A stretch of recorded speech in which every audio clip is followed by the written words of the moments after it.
imepokewa kutoka kwa Mtume Muhammad sallallahu alayhi wasallam kuwa amesema, ma minkum min ahadin illa sayukallimuhu rabbuhu, kwamba hakuna katika nyinyi yeyote isipokuwa atazungumza na Mola wake siku ya Kiyama. Laisa bainahu wa bainahu tarjumanu, hakuna kati yake yeye na Mola wake mkalimani. Fayanzuru aymana minhu fala yara illa ma qaddama, basi atatizama kuliani mwake hataona isipokuwa alichokitanguliza. Wayanzuru ashma'a minhu fala yara illa ma qaddama, atatizama tena kushotoni mwake hataona isipokuwa alichokitanguliza.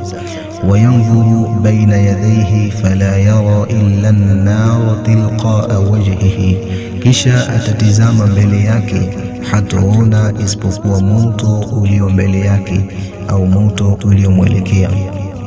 Fattaqun nara walau bishiqqi tamratin, basi mwogopeni Mwenyezi Mungu Subhanahu wa Ta'ala walau kwa kokwa ya tende. Hadithi hii ameipokea al-Imam al-Bukhari katika sahihi yake. Hii ndiyo hali itakavyokuwa siku ya Kiyama, kwamba kila mmoja katika sisi atazungumza na Mola wake, hakuna mkalimani kati yake yeye na Mola wake. Hivyo basi atageuka kulia na kushoto kuangalia kitakachomsaidia, lakini hataona isipokuwa aliyoyatanguliza katika matendo. Mtume Muhammad sallallahu alayhi wasallam anatutaka na kutuhimiza kumwogopa Mwenyezi Mungu Subhanahu wa Ta'ala walau kwa kokwa ya tende.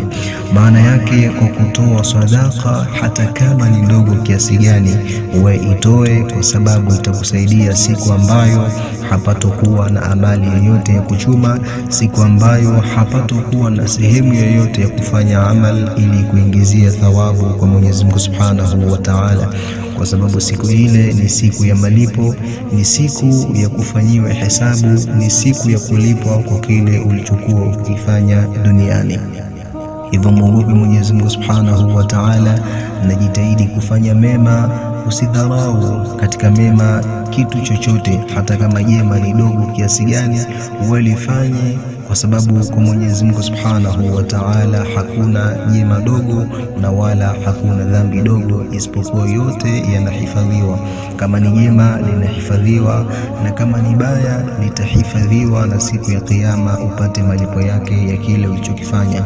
Kama matendo yako ni mazuri, basi malipo yake yatakuwa ni mazuri, na kama matendo yako ni mabaya, basi malipo yako yatategemeana na kile ulichokifanya.